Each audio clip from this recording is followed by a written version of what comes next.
제가 한 달쯤 전에 연세대학에 민주화운동 본인이나 인사, 본인이 대학 갈 일은 거의 없을 거고요. 그 민주화운동 했다는 사람들 자식들을 기회균등 트랙으로 해가지고 집어넣는 코스가 마련돼 있다. 그래서 어떻게 이럴 수 있느냐고 문제 제기를 한 바가 있습니다. 그래서 문재인 정권 들어서 연세대학교 수시 모집에서 민주화운동 관련자로 실제로 응시해서 합격한 신입생이 18명이 지금 드러났습니다. 그래서 연세대 기회균등 전형이 민주화운동 인사 자녀 특혜 전형 아니냐 하는 논란이 많이 벌어졌는데, 국민의 진당의 곽상도 의원이 확인했어요. 제가 문제 제기했던 부분이 18명이 입학한 걸로 확인이 되었습니다. 자, 연대 전형의 수시 모집에 들어있는 기회균등 전형이라는 것은 독립유공자, 국가유공자, 5.18 민주유공자, 다자녀 가정 자녀 등이 지원 가능한 사회공헌 배려 전형이라는 파트에 들어있는 겁니다. 그 속에 민주화운동 인사 자녀를 넣도록 되어 있는 거예요. 연세대학은 이걸 2012학년도부터 민주화운동에 참여했던 사람과 그 자녀를 지금 입학에 특별 전형으로 넣어놨다는 겁니다. 그래서 연세대 민주화운동 관련 기회균등 선발 현황에 보면요, 서울 캠퍼스가 2017년부터 올해 2020년도까지, 원주 캠퍼스가 14년부터 20년도까지 관련 합격자 수 및 학과가 기재되어 있는데요, 2017년도 전형에서는 민주화운동 관련 응시자가 서울에 2명, 국문학과, 경영학과, 원주의 국문학과 1명이 뽑혔고요. 문재인 정권 첫 해인 2018년도에는 서울에 10명, 원주에 2명으로 크게 늘어났어요. 그러니까 2017년도에는 3명이다가 18년도에는 12명으로 늘어났어요. 서울은 국문 경영학과 2명씩, 영문 정치외교, 행정, 사회, 응용통계, 신학과 1명씩, 원주는 자연과학부에 2명입니다. 또 2019학년도에는 서울의 경영, 사회, 기계공학, 화학과 등에서 1명씩, 원주에서는 간호학과에 1명, 그리고 2020년에는 치의과에서 1명이 이렇게 선발됐어요. 이 치의과, 즉 치과의사가 되는 치의과에 기회균등을 통해서 1명이 유일하게 들어왔는데, 그것이 민주화운동 자녀 케이스라는 겁니다. 자, 원주 캠퍼스는 2014부터 16학년까지 전형 결과도 공개했는데 2014-15년도는 없었고 16학년도에 원주 캠퍼스 의외과에 1명이 뽑혔다는 거예요. 자, 그래서 서울 캠퍼스는 그러면 어떻게 되느냐 하니까 17년도 이전 자료는 법에 따라 폐기해서 자료 없다고 배째라는 겁니다. 다 알고 있지요. 자, 이거 어디서 많이 들어본 부분이죠. 조국 아들 문제가 발생했을 때 연세대학이 자료 폐기했다고도 이야기를 했습니다. 민주화운동 관련자가 뭐기에 최저 학력 기준도 없다. 수능 최저 몇 점 이상은 받아야 기본적인 자격이 주어진다도 없다라는 겁니다. 그래서 대입 사이트에서 논란거리가 되고 있는 이런 일이 벌어지고 있는데, 연세대는 그 합격생과 그 학부모 이름을 공개해야 된다고 보고요. 연대는 설명 자료를 통해 평가자는 평가 대상자가 어떤 지원 자격을 갖춘 학생인지 알 수 없고 학업 성적과 논리적 사고력 위주로만 평가한다는데, 자, 그러면 민주화운동 자녀라면서 어떤 지원 자격을 갖춘 학생인지 알지 못하고 학력하고 사고력으로 한다, 이 말도 안 되는 헛소리를 하고 있어요.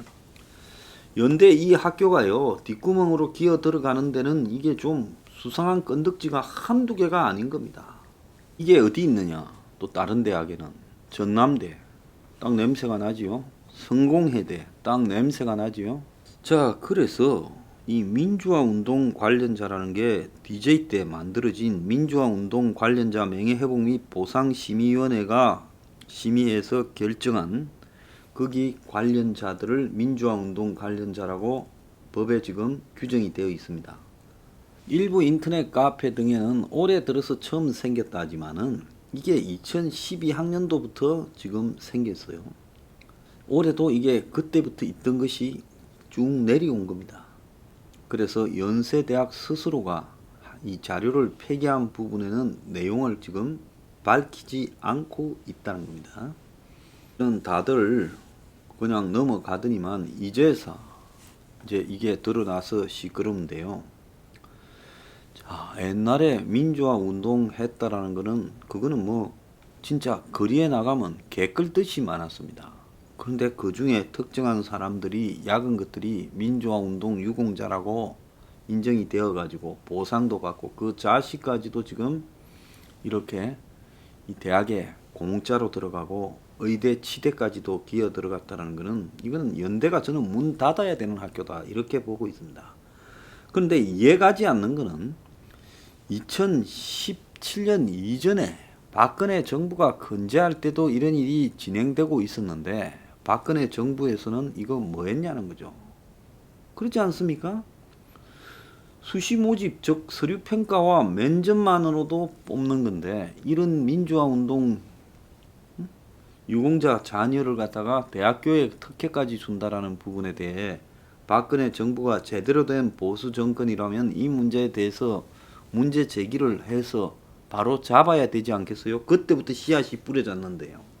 우파 정권이 잡았을 때도 이런 데 대해서 문제 제기하지 않고 아무 관심도 안 가지고 있다가 그때 대학교 전형이 어떻게 되고 있는지 교육부에서 챙겼더라면 이런 일이 있을 수 있겠습니까? 다 관심이 없는 거 아닙니까? 아마 청와대는 아무도 몰랐을 거예요. 또 다른 공정성을 해치는 이야기가 지금 나오고 있습니다. 민주당의 노웅래가 방탄소년단한테 병력 특례를 주자라고 하면서 본격적으로 지금 문제를 제기했어요. 그래서 손흥민이가 아시안게임 금메달로 혜택을 받았다 하면서 군 복무를 하면서 국위 선양을 계속하도록 마련된 게 병력 특례다. 복무는 무슨 복무요? 웃기고 자빠진 이야기죠. 형식적으로 잠깐 훈련하고 끝나는 거 아닙니까? 그래서 방탄소년단이 빌보드 1위를 했건 1조 7천억의 경제 파급 효과를 냈다고 말하던 그게 이 나라의 성실히 살아가는 미래가 암울한 청년들과 뭔 상관이 있어요? 아무런 상관이 없는 이야기지 않습니까? 국위 선양이나 이런 이야기를 자꾸 하는데요. 우리는 국위가 선양된다고 서민의 삶이하고 아무런 관계가 없습니다. 그런 국위 선양이 뭔 필요가 있어요? 가수가 노래 잘 불러서 뭐 빌보드 차트 가서 1위 하면 지 돈 버는 거지 기획사 돈 버는 거고 그게 일반 국민들하고 뭔 상관이 있어서 여기에 국위를 갖다 붙이고 국위 선양이 도대체 현대 자유민주 국가에서 무슨 의미가 있습니까? 이런 거야말로 전체주의 국가나 독재 국가나 공산주의 국가나 이런 데서나 강조하던 가치 아니에요? 근데 민주당 좌파라는 것들이 이런 부분에서 방탄소년단한테 특혜를 주자. 자, 하태경이까지 국회 국방위에서 2년 전에 피아노에서 1등하면 콩쿠르에 병력 특례 주는데 대중음악 1등은 주지 않는다 이야기합니다. 참고로 저는 피아노든 뭐 체육이든 뭐든 병력 특례는 없애버려야 된다. 병력 특례가 어디 있습니까? 잘 나가는 놈한테 더 잘 해주자. 이게 기회균등입니까? 잘 나가는 놈도 똑같이 법 앞에는 의무 앞에는 공평하게 해야 된다는 게 기회균등이지요. 자, 뉴핑에서 말한 서포 15조에 보면 이 기회균등을 그야말로 대학교 들어갈 때 특례 다 없애라. 그러지 않습니까? 그리고 로스쿨 같은 세습에 의한 특혜가 주어지기 쉬운 이런 거 없애고 사시 부활해라. 그리고 의전원이니 공공의대니 이런 거 다 없애라고 우리가 이야기를 하지 않습니까? 자, 아이돌이라는 게 30 넘으면 아이돌 안 되죠. 그러면 야들 30살까지 연기했다가 하려면 얼마든지 할 수 있잖아요. 그런 편의 정도나 봐줬다가 30 넘어서 군대 가면 되죠. 저는 정말로 국가가 해줄 수 있는 부분이 굳이 필요하다면 그게 최선이에요. 그것도 사실은 편법이죠. 보통 서민들이 30살까지 병력 연기할 수 있습니까? 사실 그것도 해서는 안 되는 거죠. 병력 특례 이야기가 나오고 있다. 자, BTS를 둘러싼 지금 주식이 어떻습니까? 그 BTS 관련 주식 공모가 어제까지 있었고 빅히트 엔터테인먼트가 뭐 100조가 모이니 이런 소리가 있었습니다. 최종적으로 58조가 몰렸다라고 이야기가 되고 있고 기대만은 못했지요. 그리고 경쟁률이 606대 1 정도가 나오고 있습니다. 그래서 역대급 수준의 경쟁률을 기록했고 빅히트에 1억 원을 청약했다면 2주를 받는 그런 수준이 된다는 겁니다. 그래서 아마 여기에 방시혁이나 요 BTS 7명이 다 주식도 일정하게 지분을 가지고 있을 거라고 봐요. 뭐 방시혁이 회사에 BTS 보면 뭐 있나요? 그럼 얘들은 지금 엄청난 갑부가 된 애들이에요. 기회도 잘 잡았고 재수도 좋았고 물론 자신들의 재능도 있었겠지만요. 그러면 이렇게 잘 나가는 기회를 잘 잡아서 잘 나가는 애들한테 백력까지 면제해 주는 것이 옳으냐는 겁니다. 그래서 이거는 절대적으로 잘못된 거고요. 본인들이 지금 어쨌든 행식상으로 백력 의무를 이행하겠다고 하고 지금까지 지지를 유지해왔고 팬클럽조차도 원하지 않는다. 팬클럽이 군 면제를 원한다고 한 적이 없다라고 말을 합니다. 멤버들도 하겠다 했어요. 그럼 하면 돼요. 왜 밖에서 정치권에서 난리들이냐. 제가 그 문제를 지적하고 싶고요. 아무리 잘 나가는 놈도 공정성, 형평성 부분에서 예외가 없다. 자, 그렇게 유승준을 비판했으면요. 남은 부분은 공정하게 해야 될 거 아닙니까? 축구 잘하는 놈도 저는 군대 가야 되고요. 그렇지 않습니까? 2년 동안 돈 못 버는 건 어쩔 수 없이 감수해야 되는 거죠. 진짜로 군에 가고 싶다면 그 2년 동안에 돈 버는 거는 전부 사병 복지한테 투자하겠다. 기부하겠다. 이런다면 말이라도 조금 됩니다. 그래서 유승준은 대법원에서 승소했음에도 불구하고 비자 발급이 저지당했어요. 우리가 유승준한테 이런 백력 문제를 가지고 지금 과도하게 낙인을 찍고 있지 않습니까? 그렇다면 마찬가지로 BTS도 백력의 의무를 다해야 된다. 거기에 군소리가 필요 없어요. 그래서 서포 15조가 지향하는 사회는요.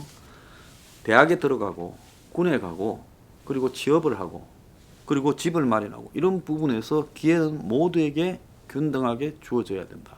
조금이라도 기회 균등을 이렇게 어기는 사회 제도는 다 없어져야 된다는 게 원칙입니다.